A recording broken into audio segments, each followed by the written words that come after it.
যারা আমাদের সাথে সারিবদ্ধ হয়ে নামাজের কাতারে দাঁড়াইছে এই বছর আমাদের মাঝে নাই, ঠিক কিনা বলেন? ঠিক অনুরূপ ভাবে আমাদের বেলাও এই মুহূর্তটা আসতে পারে যে এই বছর আমরা মসজিদে আসতে পারছি, আগামী বছর এই দিনে থাকতে পারবো না, ঠিক কিনা বলেন? এটাই বাস্তবতা না? যদি এইটা বুঝা থাকি তাহলে আমাদের জীবনের হিসাব নিকাশ খুব সহজ, যে আমি আজ আছি কাল থাকবো না, এটাই আমার জীবনের মূল বাস্তবতা। যদি এইটা বুঝি তাইলে কি একদম হিসাব সহজ। আপনারা আমরা সবসময় একটা কথা বলি যে মানুষ এত খারাপ হয় কেমনে, এত গুনাহ করে কেমনে, সে এমপি হয়েছে, মন্ত্রী হয়েছে, এত টাকা লাগে কেমনে? একটা মানুষের কি 50টা বাড়ি লাগে, 200 কোটি 500 কোটি টাকা লাগে? এই কথা আমরা বলি না? নিজেরা তো বলা বলি করি, তাই না? লাগে কেমনে জানেন? লাগে হইছে এজন্য যে সে ভুলেই গেছে যে সে মরবে। লাগে কেন বলেন? সে ভুলে গেছে যে তার মরতে হইবে, এজন্য কি তার লাগে। কিন্তু তার যদি এটা মনে থাকতো যে আমি এমন আছে যে এই বেলা নামাজ পড়ছি, পরের বেলা পড়তে পারবো কি পারবো না এই ব্যাপারে আমার সন্দেহ, তাইলে সে এত টাকা কামাই করতে পারতো না অন্তত, ঠিক না বলেন? তো আমাদের আজকের আলোচনার বিষয়বস্তু খুব সহজ। সালামের গুরুত্ব ও ফজিলত, উত্তম আচরণ এবং বান্দা ও প্রতিবেশীর হক, তিনটা বিষয়ের উপরে সংক্ষিপ্ত কিছু কথা বলবো ইনশাআল্লাহ। আল্লাহ তাআলা আমাদেরকে ধৈর্য ধারণ করে শোনার তৌফিক দান করুক, আমিন। প্রথম দেখেন, সালামের ব্যাপারে রব্বুল আলামিন নিজে বলতেছেন সূরা নিসার মধ্যে, ওয়া ইযা হুয়্যিতুম বিতাহিয়্যাতিন, বলতেছেন তোমাদেরকে যদি কোনো ব্যক্তি সালাম দেয় তাইলে তোমরা তাকে, তোমাকে যেইভাবে দিছে তাকে তার থেকে উত্তম ভাবে দাও, তার থেকে উত্তম ভাবে দাও। তা কেমন? কোন ব্যক্তি আমাদেরকে যদি বলে আসসালামু আলাইকুম, তাহলে আমাদের বলতে হইবে কি আসসালামু আলাইকুম ওয়া রাহমাতুল্লাহ, ঠিক না? কেউ যদি বলে আসসালামু আলাইকুম ওয়া রাহমাতুল্লাহি, এতটুকু বলছে, আমরা কি বলবো? ওয়া আলাইকুমুস সালাম ওয়া রাহমাতুল্লাহি ওয়া বারাকাতু। এখন বিষয়টা হইল, আমাদের সমাজের প্রেক্ষাপট হইল এইটা যে সালামকে কেবলমাত্র আমরা সুন্নাত মনে করছি। সুন্নাত আবার ছোট মনে করিলেন না। সুন্নাতের গুরুত্ব কেমন, সুন্নাতের গুরুত্ব কেমন একটু বুঝাই দেখেন। শুধুমাত্র ফজরের 2 রাকাত সুন্নাত নামাজ, ফজরের কয় রাকাত সুন্নাত? 2 রাকাত সুন্নাত নামাজ এই পৃথিবীর মধ্যে যত যা আছে তার থেকে, পৃথিবী সহ তার থেকে আল্লাহ তাআলার কাছে এই 2 রাকাতের মূল্য বেশি। আপনারা অনেক সময় প্রশ্ন করেন না যে আলেমরা তো টাকা পয়সা কম কামায়, খুব কম বেতন পায়, তারপরেও এত স্বাচ্ছন্দ্যে প্রফুল্ল চিত্তে থাকে কেমনে? ভাই এটার সহজ উত্তর হইছে আলেম প্রতিদিন ফজরের 2 রাকাত সুন্নাত পড়ে, আর 2 রাকাত সুন্নাতের মূল্য হইল সারা পৃথিবীর থেকে বেশি। কিন্তু আপনি আর আমি ওই সময় ঘুমের মধ্যে থাকি, যার কারণে আমি এত বড় এক ফজিলাত থেকে দূরে থাকার কারণে দিনের শুরুতেই আমার মন ভাঙা হয়ে যায়। অন্তর ভাঙার বিষয়টা প্রথম মানুষ বুঝতে পারে না, প্রথম মানুষ এক চান্সে কি করতে পারে না, বুঝতে পারে না। আমরা যে বৃদ্ধ হইতেছি আস্তে আস্তে আস্তে আস্তে, এটা এক চান্সে বুঝে ফেলাইছি। হ্যাঁ, এক চান্সে কিন্তু আমরা কেউ বুঝতে পারি নাই, পারছি? 40-45 পর্যন্ত তো আমাদের হামকি দুমকিতে মানে আশেপাশে কেউ থাকতেই পারে না, ঠিক কিনা বলেন? এই যে যুবক ভাই যারা আছে আমার সাথে সবার ভালো সম্পর্ক, এগো জ্বালা এখন টেকা মুশকিল, ঠিক না? ঠিক না? টেকা মুশকিল, কিন্তু একটা সময় এরা আবার আপনাদের পর্যায়ে চলে আসবে, এরা আবার বয়ান করবে মানুষের যে এমন কইরো না, মসজিদে লাফালাফি কইরো না, দৌড়াদৌড়ি কইরো না। এটাই তো বাস্তবতা, তাই না? কিন্তু এই যেই জিনিসটা তারা একটা সময় বলবে, এখন যদি তারা বুঝে তাহলে সোনায় সোহাগা, তাদের জীবন মূল্যবান হয়ে যাবে, তাদের আর্থিক কোনো সংকট থাকবে না, তাদের শারীরিক সুস্থতা থাকবে, ইবাদতের ক্ষেত্রে আল্লাহর কাছে দামি হইতে হইতে এমন পর্যায়ে যাইবে যে তারা ফেরেশতাদের থেকে দামি হয়ে যাবে। মানুষ কি হইতে পারে ফেরেশতার থেকে দামি হইতে পারে, কারণ আল্লাহ মানুষকে ফেরেশতাদের থেকে দামি করেই বানাইছে। তো সালামের ব্যাপারে কি শিখলেন? কোন ব্যক্তি যদি আমাদেরকে সালাম দেয় তাহলে তার থেকে এক শব্দ বাড়াইয়া তাকে সালামের উত্তর দিতে হইবে, বুঝতে পারছেন? এবার আসেন বুখারী শরীফের মধ্যে কিতাবুল ঈমান এই অধ্যায়ের 28 নম্বর হাদিস। আব্দুল্লাহ ইবনে ওমর রাদিয়াল্লাহু তাআলা আনহুমা বলেন যে কতিপয় মানুষরা এক মজমায় বসা, তো সেখান থেকে একজন আল্লাহর রাসূল সাল্লাল্লাহু আলাইহি ওয়াসাল্লামকে জিজ্ঞাসা করছে, আইয়ুল ইসলামি খয়রুন, ইয়া রাসূলুল্লাহ, ইসলামের মধ্যে সবথেকে উত্তম কাজ কোনটা? প্রশ্ন কি? ইসলামের মধ্যে সবথেকে উত্তম কাজ কোনটা? আল্লাহর রাসূলকে জিজ্ঞাসা করছে। আল্লাহর রাসূল সাল্লাল্লাহু আলাইহি ওয়াসাল্লাম বলেন, তুতঈমুত তুআমা, এক নাম্বার মানুষদেরকে খাবার খাওয়ানো, মানুষদেরকে কি করানো? খাবার খাওয়ানো।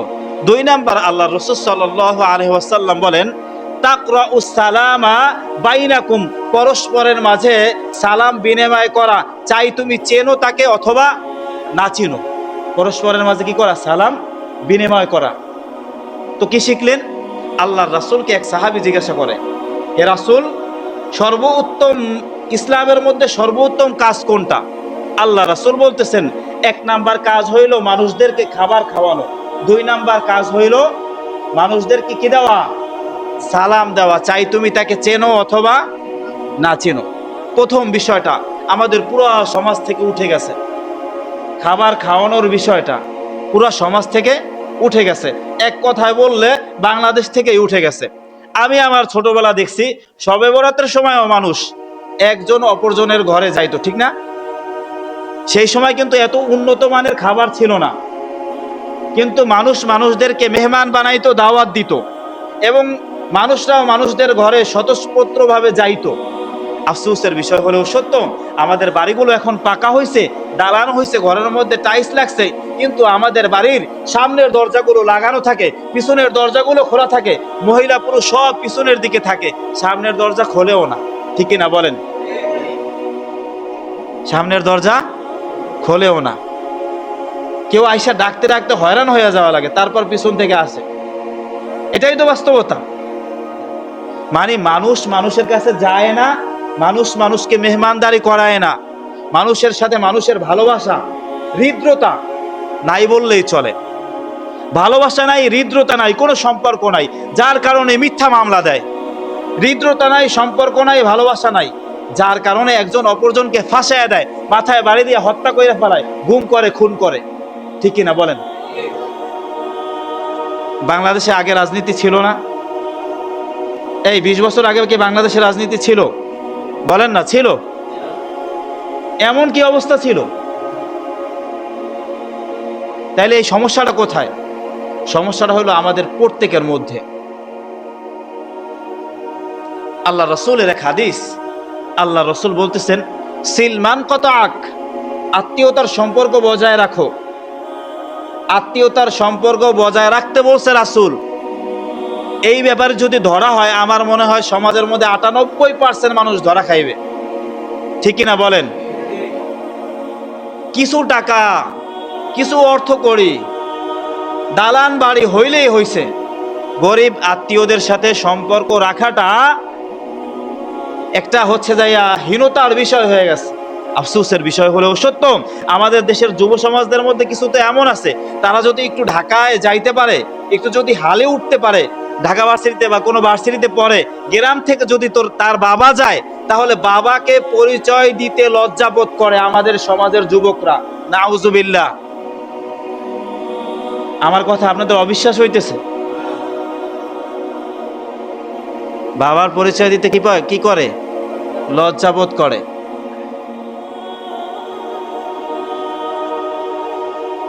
তো চিন্তা করেন, যেই ছেলে তার বাবাকে মানুষের কাছে পরিচিত করায় দিতে লজ্জা পায়, ভয় পায়, এই চিন্তা করে যে এই লোকেরা যদি জানে যে আমার বাবা একজন চাষা পুষা, আমার বাবা একজন জেলে, আমার বাবা তাঁতি কুমার, আমার বাবা হচ্ছে যাইয়া চেহারাটা বেশি একটা সুন্দর না, তো মানুষরা আমারে আনস্মার্ট ভাববে, তো তাদের কাছে পরিচয় করাবো না।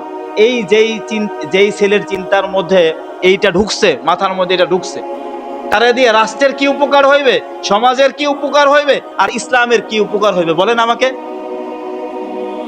ন্যূনতম কোনো জায়গার কোনো উপকার হইবে না। এই সন্তানের মাধ্যমে তার স্ত্রীও সুখ পাবে না, তার সন্তানরাও সুখ পাবে না, বাবা মা তো পায়ই নাই, পুরো সমাজও কোনো সুখ পাবে না। আমার কথা বুঝতে পারতেছেন ভাইয়েরা আমার? আমি আপনাদের বিবেকের মধ্যে একটা বিষয় দিতে চাইতেছি, আমি বুঝাইতে চাইতেছি আপনাদেরকে যে আমাদের মাঝে হৃদ্রতা নাই, আমরা সম্পর্ক মেনটেন করতেছি না, এটার ক্ষতি ভয়ানকভাবে হইবে। সম্পর্ক মেনটেন না করা কালচার হইল, চরিত্র হইল জাপানিদের, ইউরোপিয়ানদের। তারা মোটামুটি টাকা কামাই করতে পারলে বা পড়াশোনা করতে পারলেই হইছে, টিউশন করায়, রেস্টুরেন্টে আলাদা জব করে, বিভিন্ন টাকা পয়সা কামাই আলাদা হয়ে যায় বাবা মার থেকে, হোটেল সিস্টেমের ছোট রুমের মধ্যে রুম ভাড়া নেয়, সেখানে থাকে, বাবা মার সাথে তাদের কোনো সম্পর্ক থাকে না। একটা পর্যায়ে সম্পর্ক করে, প্রেম করে, অথবা প্রেম ছাড়াই লিভ টুগেদার করে। লিভ টুগেদার মানে বিবাহ বহির্ভূত সম্পর্ক রাখে অন্য নারীদের সাথে, মানে একই ঘরে একটা ছেলে এবং একটা মেয়ে থাকে বিবাহ ছাড়া, এটাকে বলা হয় লিভ টুগেদার। এটা করে, এইটা কইরা তারা জারজ জন্ম দিতে থাকে। জারজ দেখা যায় 5টা 6টা পোলাপান হয়েছে, 2টা 3টা ছেলেপান হয়েছে, তারপরে তারা অনেক সময় যায় বিয়ে করে, অনেক সময় বিয়েও করে না, বাস আলাদা হয়ে যায়। আচ্ছা আমাকে বলেন তো, এই যে সন্তানগুলো হইল, এরা কি সুসন্তান না কুসন্তান? এরা হইল জারজ। যারা জারজ জন্ম দেয়, যারা জারজ জন্ম দেয়, যারা শুকুর কুকুরের মতো চলাফেরা করে, তাদের নীতি ও আদর্শ গ্রহণ করতে আমাদের কাছে খুব মজা, খুব ভাল লাগে। আমরা কিছু হইলে ইউরোপিয়ান উদাহরণ দেই, যে দেখছো ইউরোপ কত সুন্দর, কি হয়েছে, এত সুন্দর তো আপনাদের সামনে মিডিয়া দেখায়, কিন্তু গোপন নথি ফাঁস হয়েছে কিছুদিন আগে। 2009 সাল থেকে একটু একটু বের হওয়া শুরু হয়েছে, 26-এ আইসা পুরোপুরি বের হয়েছে ইউরোপিয়ান গোপন নথি, অ্যাপস্টাইন ফাইল। অ্যাপস্টাইন একটা দ্বীপের নাম, ছোট্ট। এই দ্বীপের মধ্যে ইউরোপিয়ান বড় বড় প্রাইম মিনিস্টার, মন্ত্রীরা, এবং কি আপনাদের পছন্দের খেলোয়াড় ক্রিস্টিয়ানো রোনালদো, মেসি, এরাও গেছে। এরা সেখানে যায়া ছোট ছোট যে নাবালেগ বাচ্চা আছে, 9 থেকে 12 বছর বয়স, এদের সাথে দর্শন করে, দর্শন করে এদেরকে হচ্ছে যায় গর্ভবতী বানায়। গর্ভবতী বানানোর পরে এদের পেটে যে বাচ্চা আসে, ওই বাচ্চাকে অ্যাবর্শন করায়। অ্যাবর্শন করানোর পরে ওই ছোট বাচ্চা, যেটা মাসুম ছোট বাচ্চা, গোস্তের টুকরা অ্যাবর্শন করায় বাইর করছে, ওইটারে স্যুপ বানায় রান্না করে খায়। নাউজুবিল্লাহ। শুনতে ঘিন লাগে না? কিন্তু এদের নীতি ও আদর্শ গ্রহণ করতে আমাদের কি লাগে? মজা মজা লাগে, খুব ভালো লাগে, খুব ভালো লাগে। অথচ মুহাম্মদুর রাসূলুল্লাহ সাল্লাল্লাহু আলাইহি ওয়াসাল্লাম, যার নীতি ও আদর্শের ব্যাপারে স্বয়ং আল্লাহ তাআলা হচ্ছে যে সাক্ষ্য দিছে যে মুহাম্মদ সাল্লাল্লাহু আলাইহি ওয়াসাল্লামের আদর্শ হইল সবথেকে উত্তম আদর্শ। লাকাদ কানা লাকুম ফি রাসূলিল্লাহি উসওয়াতুন হাসানাহ, তোমাদের জন্য সর্বোত্তম আদর্শ হইল মুহাম্মদ সাল্লাল্লাহু আলাইহি ওয়াসাল্লামের আদর্শ। অথচ আমরা সবাই, পুরা সবাই আল্লাহর রাসূলের আদর্শকে বাদ দিয়া ইউরোপিয়ান আদর্শের পিছনে ঘুরে বেড়াই, ছুটি। যারা বিশ্বের বিভিন্ন প্রান্ত থেকে আমাদের ছোট ছোট নাবালেগ শিশুদেরকে ধরে নিয়ে তারপর তারা দর্শন করে, দর্শন করে তো করে, নাউজুবিল্লাহ, এত খারাপের খারাপ, ওই ছোট ছোট বাচ্চাদের হাত পা কাইটা স্যুপ বানাইয়া খায়। আমার কথা মিথ্যা মনে হইতেছে আপনাদের কাছে? খোঁজ নেন। ইউরোপিয়ান আদর্শ, কিছু হইলেই স্বপ্ন দেখে বাবারা, ছেলেটারে ইউরোপে পাঠাইবে। কই পাঠাইবে? ইউরোপ পাঠাইবে, খুব বেশি টাকা কামাইবে, ইউরোপ পাঠাইবে। সৎসঙ্গে স্বর্গবাস, অসৎসঙ্গে সর্বনাশ। লোহা আর মাটির সম্পর্ক দেখছেন? লোহা আর মাটির সম্পর্ক কি সম্পর্ক? লোহা আর মাটির একটা দা, একটা কুড়াল, একটা লোহা মাটির মধ্যে ফালাই রাখবেন, কয়দিন পর মাটি কি করবে? তারে ভ্যানিশ করে ফেলাবে, শেষ করে দেবে, অস্তিত্বই রাখবে না। ঠিক ইউরোপ পুরা পৃথিবী থেকে মানুষত্বকে নিঃশেষ করে ফেলাইতেছে, পুরা পৃথিবীর অস্তিত্ব সংকটে ফেলাইতেছে। পুরা পৃথিবীর আপনি চিন্তা করতে পারতেছেন না কি হইতেছে, চিন্তাও করতে পারবেন না কি হইতেছে। আপনার মনে হয় কি যে আমেরিকান প্রাইম মিনিস্টার যে হয়, কিছু হইলেই সে হচ্ছে এই ইরাকে হামলা করে, ইরানে হামলা করে, আফগানিস্তান হামলা করছে, আফগানিস্তানের সাথে তো আর পেরে উঠে নাই, আর কোশ্চিন কালেও পারবে না ইনশাআল্লাহ। তো হামলা করে কেন করে? তাদের কাছে, এই যে ইসরায়েলের কাছে, মোসাদের কাছে, ইউরোপীয় যারা প্রধানমন্ত্রী হয় তাদের অনেক গোপন নথি আছে, তাদের কুকর্মের অনেক বড় বড় ফাইল আছে। যখন এই হচ্ছে যাই ইসরায়েল হুমকির মুখে পড়ে, ইসরায়েল আমেরিকাকে আদেশ দেয় যে হচ্ছে যাইয়া ইরান, তুর্কিস্তান এই সমস্ত রাষ্ট্রগুলোর মধ্যে আক্রমণ করো, যদি আক্রমণ না করো তাহলে তোমার গোপন নথি ফাঁস করে দিব, পুরা বিশ্বের কাছে দেখাই দেব যে তুমি কত বড় পাপী। এজন্য প্রিয় ভাই আমার, আমরা যে যেই অবস্থানেই থাকি না কেন, আল্লাহর রাসূল সাল্লাল্লাহু আলাইহি ওয়াসাল্লামের নীতি ও আদর্শের বাইরে একজন মুসলমানের কোনো শান্তি নাই। কি নাই বলেন? কোনো শান্তি নাই। আল্লাহ নবী সাল্লাল্লাহু আলাইহি ওয়াসাল্লাম এক হাদিসের মধ্যে বলেন, লা তাদখুলুল জান্নাতা হাত্তা তুমিনু। এ আমার উম্মত শুনে নাও, যতক্ষণ অবধি তোমরা মুমিন হইতে পারবা না ততক্ষণ অবধি জান্নাত পাবে না। ওয়ালা তুমিনু হাত্তা, আর তোমরা মুমিন হইতে পারবা না ততক্ষণ অবধি, যতক্ষণ অবধি আফশুস সালামা বাইনাকুম, যতক্ষণ অবধি তোমরা পরস্পরের মাঝে সালাম বিনিময় না করবা। এর মানে পরিপূর্ণ মুসলমান হইতে হইলে সালামের একটা বিষয় আছে। কি আছে বলেন? সালামের একটা বিষয় আছে। এজন্য আজ থেকে সালাম দিবেন তো ইনশাআল্লাহ? আজকে থেকে নিয়ত করবেন যে সালাম দিব আমরা। এই মসজিদ থেকে যাওয়ার পরে সর্বপ্রথম বাসায় যায় আপনি আপনার আহলিয়াকে সালাম দিবেন। আহলিয়া বুঝছেন না? আহলিয়া বুঝছেন? হ্যাঁ, ঘরওয়ালিকে সালাম দিবেন সর্বপ্রথম। অনেক মানুষ এমন আছে ঘরের বিবিরে সালাম দিতে লজ্জা পায়। কি পায়? এই কথা মান না, শরম পায়। লজ্জা, বউরে সালাম দিতে কি পায়? শরম পায়। ওরা আবার যারা বিয়ে করে না ওরা আসে, ওরা মনে মনে করে আমরা বিয়ে করে সালাম দিব। আগের আলো যেমনি যায়, পিছনে পরের আলো কি এমনিই যায়। যাই হোক, আমাদের হাল ঘোরাইতে হইবে। বাসায় যে আজকে সালামের অভ্যাস করবেন। কিছু হইলে স্বামী স্ত্রী হচ্ছে যে সুসম্পর্ক তো নাই বললেই চলে, এমন সম্পর্ক যে দুঃসম্পর্ক ধরা যায় না। এটারে কি করা যায় না? দুঃসম্পর্ক ধরা যায় না। আমাদের গ্রামের অবস্থা এটা। আমি কিন্তু বাস্তবতা দেখে দেখে কথা বলি। কোনো জায়গায় একটা জিনিস দেখলে ওইটা নোটিস করে রাখি, অটোতে গেলে কোনো একটা কিছু দেখলে ওইটা নোটিস করে রাখি, যেটা আমি পরে বলবো বা নিজের জীবনে খাটাবো। বুঝছেন? সামান্য একটা দা খুঁজবে, দা, দা চিনেন না? কাটে, ওটারে কি কয় আপনাদের এইদিকে? না, বটি দিয়ে কাটে না। বটি দিয়ে তো হচ্ছে মাছ মাংস কাটে, উল্টা কন কিনলে। দা খুঁজবে, দা পাইতে 3 সেকেন্ড, 10 সেকেন্ড, 20 সেকেন্ড দেরি হয়েছে, অমনি গালাগাল শুরু হয়ে যায়। ঠিক কিনা বলেন? এইটা হইলো আমাদের এই সমাজের বাস্তব চিত্র। আপনি এখন যতই চুপ করে বসে থাকেন, কোনো কথা কন না, কিন্তু আপনার মধ্যেও এই অভ্যাস আছে। যদি এই অভ্যাস থেকে থাকে, এই অভ্যাস থেকে ফিরে আসেন ভাই। আপনার মনে রাখতে হইবে যে একজন বাবা তার মেয়েকে কত যত্ন করে যে পালে, সেটা আপনার নিজের মেয়ের দিকে তাকাইলে আপনি বুঝবেন। এত যত্ন করে পালার পরে তিনি আপনার হাতে দিছেন, বড় আশা ভরসা নিয়ে দিছেন, এবং আল্লাহ তাআলা এই যে মহিলা আপনার ঘরে আসছে, ইনি হইল আপনার, আল্লাহ তাআলা আপনাকে জিম্মাদার বানাইছেন। আপনি কি বলেন? জিম্মাদার, দায়বদ্ধ আপনি তার কাছে। আল্লাহ রসুল হাদিসের মধ্যে বলেন, আলা কুল্লুকুম রাইন, হে আমার উম্মত শুনে নাও, তোমরা প্রত্যেকেই হইলা দায়িত্বশীল। ওয়া কুল্লুকুম মাসউলুন আন রাইয়াতিহি, আর তোমরা প্রত্যেকেই তোমাদের দায়িত্বের ব্যাপারে জিজ্ঞাসিত হবা। কিসের ব্যাপারে? দায়িত্বের ব্যাপারে। এর পরবর্তী স্টেপ আছে যে আলেমরাও দায়িত্বশীল, তারা তাদের দায়িত্বের ব্যাপারে কি হইবে? জিজ্ঞাসিত হইবে। পরবর্তীতে আল্লাহ রাসূল ভিন্ন ভিন্ন ধাপে সমস্ত শ্রেণীর মানুষের কথা বলছে।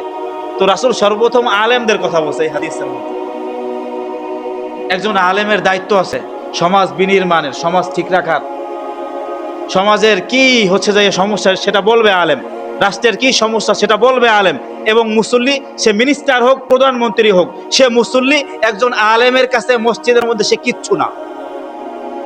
আসতে কইতেছেন ঠিক? সে চুপচাপ শুনবে, পছন্দ হইলে আমল করবে, পছন্দ না হইলে আস্তে করে বাইরে চলে যাবে। বুঝতেছেন আমার কথা? পছন্দ হইলে কি করবে? শুনবে, মানবে, আমল করবে, পছন্দ না হলে চলে যাবে, বাস। এই ভাই, আমরা কি দারোগা নাকি মানানোর জন্য দারোগা হয়ে আসছি? আল্লাহ রাসূল খুব পেরেশান ছিলেন। মক্কার মধ্যে মানুষরা ইসলাম গ্রহণ করে না, দীর্ঘ 10 বছর দাওয়াত দিয়ে ফেলাইছে। 11 বছর গেছে, 12 বছর গেছে, 13 বছর আইসে গেছে, খুব পেরেশান। কেন মক্কার মানুষরা ইসলাম গ্রহণ করে না? সব তো তার আত্মীয় স্বজন, তিনি অনেক উচ্চ মর্যাদাশীল কুরাইশ বংশের লোক, তিনি দাওয়াত দিতেছেন, দাওয়াত কবুল করতেছেন, আর সর্বশ্রেষ্ঠ ধর্মের ব্যাপারে দাওয়াত দেন, কবুল করা হইতেছে না। তো আল্লাহ তাআলা বলতেছেন আল্লাহ রসুল, বন্ধু আমার, হাবিব আমার, শুনে নেন, আপনি আপনার কাম দাওয়াত দিবেন। আপনাকে আমি এই পৃথিবীতে দারোগা বানাই তো পাঠাই নাই। আপনি বলবেন, কেউ মানলে মানবে, না মানলে না মানবে। যদি কেউ আপনার কথা মানে তাহলে তার ঠিকানা জান্নাত, যে মানবে না সে জাহান্নামের লাকড়ি হয়ে যাবে। কি হয়ে যাবে? লাকড়ি হবে। এজন্য আমাদের দায়িত্ব তো ভাই, আমরা বলে যাব, মানা না মানা সম্পূর্ণটা আপনার বিবেকের কাছে রেখে দিব। তো সালাম দিবেন তো ইনশাআল্লাহ?